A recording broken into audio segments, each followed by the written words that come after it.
Assalamu alaikum wa rahmatullahi wa barakatuh. Good morning, everybody, and welcome, my students of second year of secondary.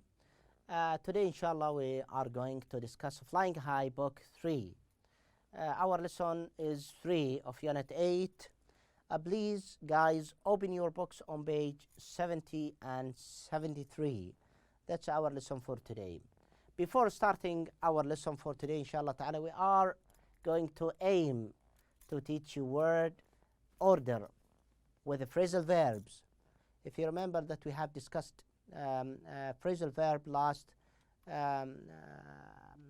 2 lessons ago, okay? And also we aim to teach you stress with separable phrasal verbs, yeah, and make instructions by using the imperative. Through specific skills, we are aiming to develop speaking skill through speculating, develop writing skills, preparing and giving presentation on technology and instructions for business scenarios. Okay, now let's start our lesson for today. Let's revise or review the idea of a phrasal verb. What do we mean by phrasal verb? Phrasal verb, verb. You have heard of a verb. Verb is something like make, try, do, and so on. Get, all of these verbs. But when we add something to these verbs, change the meaning, which is called preposition or adverb or both, we call it phrasal verb. See, an example here, I have the word take. Take after. Take after somebody. Take apart something. Take away. Take something away. Take against somebody. Take something back. Take off something. Take over something. Take on. Okay. All of these called phrasal verb. كل هذه نسميها phrasal verb, and we have different meaning for each. كل واحدة, okay, has different meaning, okay. Also, take has different meaning, okay. For example, take. I give you the steak. Take this steak, okay. You will say yes, thank you, get it, okay. Take after. What does take after mean? Take after mean look after. Take after her mother. To resemble somebody, okay. For example, take off. What is take off? Take off. Remove clothes. Take off your shumag. Remove your shumag, okay, and so on. That's the meaning and the use of the phrasal verb. It's very important kind of words, and we have to memorize them. If you look at film, if you read a book, you will discover that we use them too much in our daily life, okay. So they are very, very important. We have to memorize them. I'll remind you by the definition of phrasal verb in this lesson, okay. As we said last time, that phrasal verbs, phrase such as take off, look down on, that combines verb with a preposition or adverb, or both of them, and that functions as verb whose meaning is different. We have to put line here, different from the combined meaning, okay, of the individual words, okay. Good. Now look carefully at the words I have here. They are phrasal verbs. Come across, get over, look up, run into, turn on, off, the same. Take over, fix up, look for, button, stand for, take after, try out. What do I mean, or what do I want you to do here in this exercise? It's not the same I have in the previous lessons. Here I want to specify which is separable and non-separable, okay. We will see we will try to guess where are the separable and non-separable ones. But before I ask you to find the meaning in dictionary, you have to use your dictionary to find the meaning of these words. You have to write them up and try to use them in examples which help you to memorize the meaning. Okay. Look, find up the separable words. I'll ask you separable. What do you mean by separable? Separable, for example, this is a pen. My pen is separable. Okay. Okay, I can separable. Non-separable, no, I can't open. I can't. Goes together means goes together. Okay. No any separation for these two vocabs. Okay. I'll suggest, and we will see the answer. Or I think maybe I have the word look up is separable word. Look a word up. I can't say that. That's the meaning of separable. Separable, I can put a noun between the verb and between adverb or preposition. This is the verb and this is the preposition. A word can comes between. Run into, no. Run into friend, run a friend into, no. Okay, so we will say in the next page. Turn off, turn on the light. Yeah, the light, okay. Please turn off the light. Here is non-separable. Turn off the light. Please turn the light on. It's separable, so it goes in both. I can use the noun between the verb and the preposition, or I can put the noun after the preposition. It's correct in both ways. Okay. Take over a job. I think it's separable. You can use a job here. Take a job over. Here we have button. I think it's separable. And try out a car. Also, I think it's separable. See there. Sorry. Answers. Okay. Yeah. Non-separable comes across. Come across. Take after. Get over. Get over. Run into. Look for. Stand for. Separable. Look up. Turn off. Put on. See. Sorry. Look up. That's word. Turn on off. Sorry. Take over a job. I have heard. Maybe. Sorry.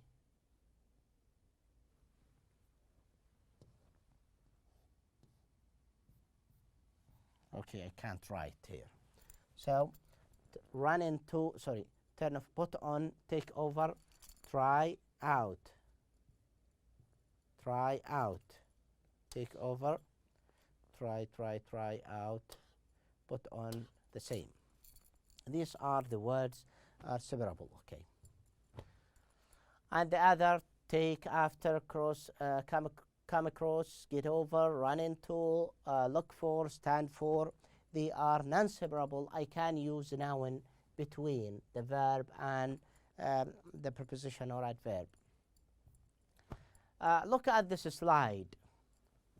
Maybe it's explaining my idea now. Yeah, said what? Look at the phrasal verbs and their objects. Objects, I mean noun.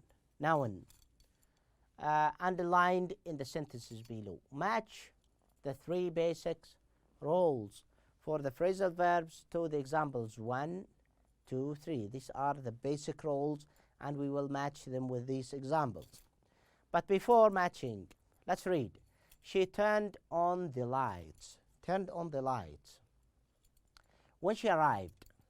Turned on the lights when she arrived. And noun objects. Okay, we have object here. Turned on, that's a verb. When she left, she forgot to turn the light off. See, I have here the object. Okay, but here I have The object come after. Number 2, after we complained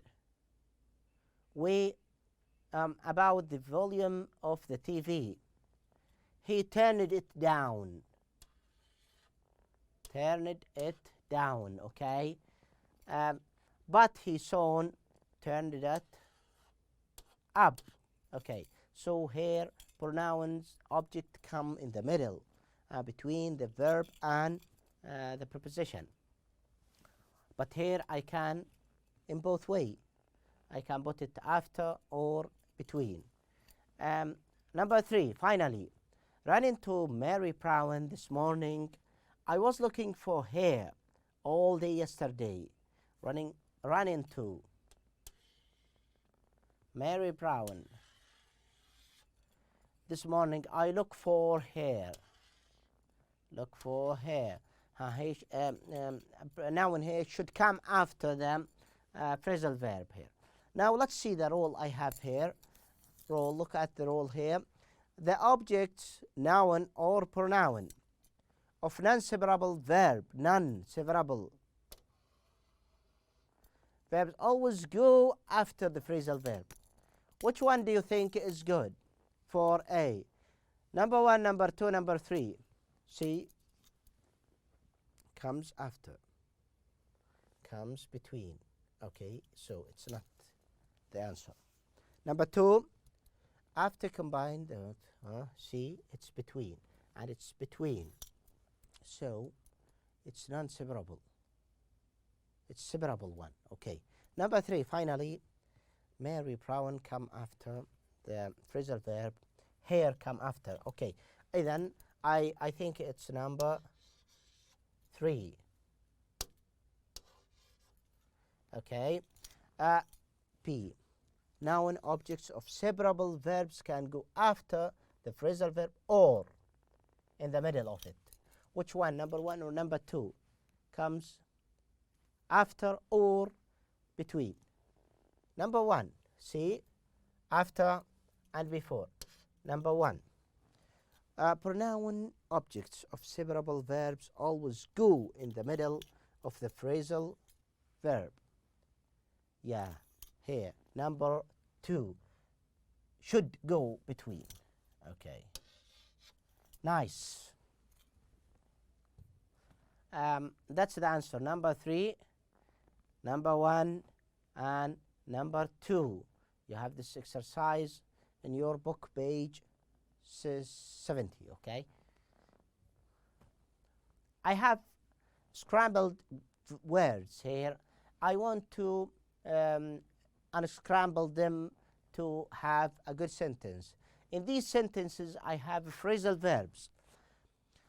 You have to start with the phrasal verb and try to form the sentence. What is the phrasal verb? Number 1, in a field across an old plain came he.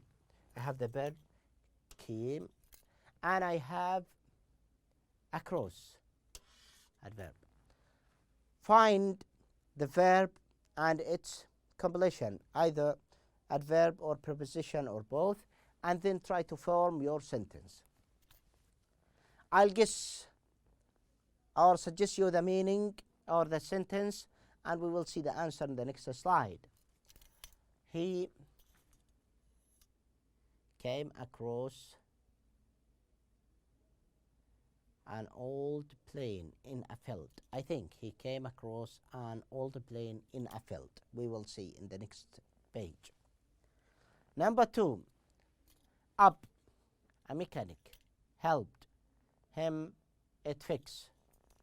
The verb helped, the preposition up. Now let's guess them.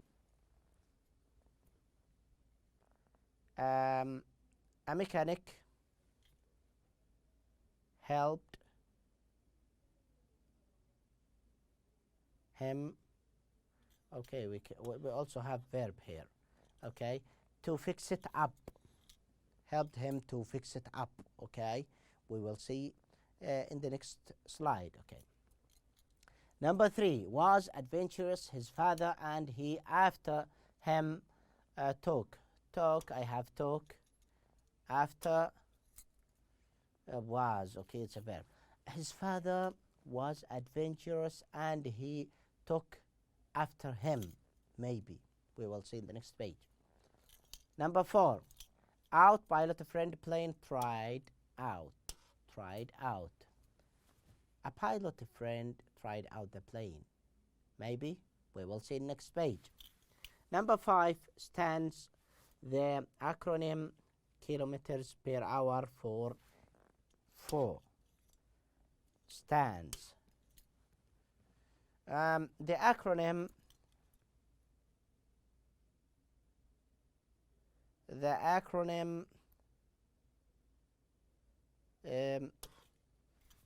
stands. The acronym for kph stands for kilometers per hour. Let's see the answers. The acronym kph stands for kilometers per hour, as we said, non-separable.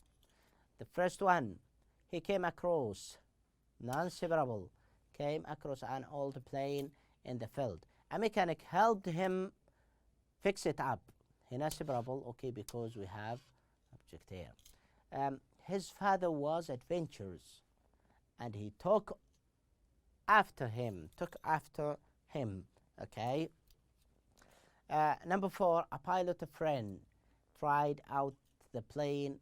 A pilot, a friend, tried the plane out. Separable, I can use both answers, one between and one after, okay. And last one, as we read, okay. Please, you have to write the answers in your box, page 70, okay. Came across, fix it up, separable.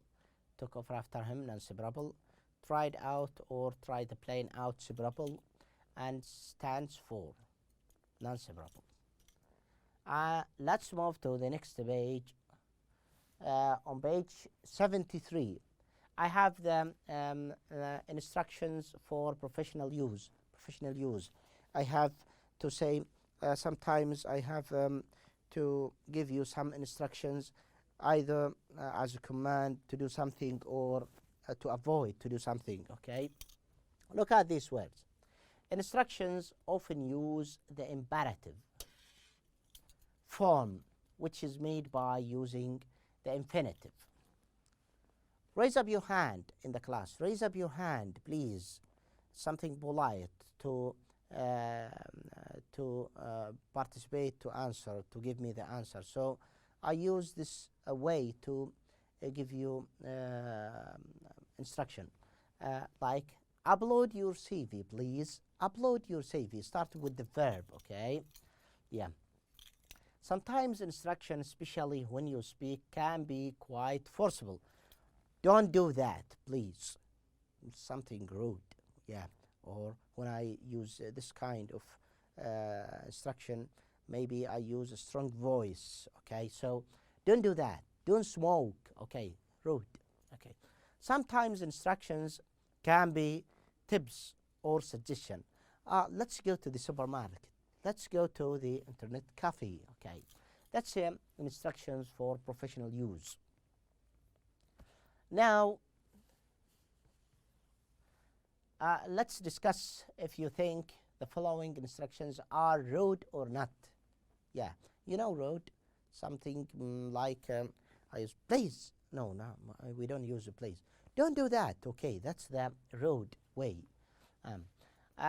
Type your CV on your computer. No, it's non-rude. Don't take lots of books. It's started with a negative form, but maybe here it's not rude, okay? Because I see that you are very tired of carrying a lot of books. So I say, don't take a lot of books. The Kindle instead. Use Kindle instead. You know, Kindle is application of Amazon, okay, of books, okay. You can collect your books on this application. So don't take lots of books. Take the Kindle instead, okay. It's suggestion, okay. Number 3, so it's no here, not rude. Download the document of your computer. No. Highlight the text you wish to copy. No, it's not rude, not strong. use PowerPoint when you want to give a presentation. It's like a suggestion. Okay, so it's non-road. Okay, it's not strong. Don't make your CV too long. It's like suggestion. Don't make your CV long. You have to write your CV in a simple way. Don't forget to use different password for your email address. You annoyed me. Okay, so here, strong word. Don't make your document too heavy. I feel tired with you. Okay, so it's road. Okay, or strong. Okay, and that's the last part of our lesson for today. Before ending or finishing up the lesson, I'll give you advice. Try, as we mentioned, the idea of CV. Please try to know how to form or make your CV. It's a very important skill. Okay, so that's our lesson for today. As a cameraman, give me the sign that we have to finish up our lesson for today, and I wish you a successful exam the next period. Thank you for joining and listening to our lesson for today. I wish you good luck for everyone. Have a good morning. Assalamu alaikum wa rahmatullahi wa barakatuh.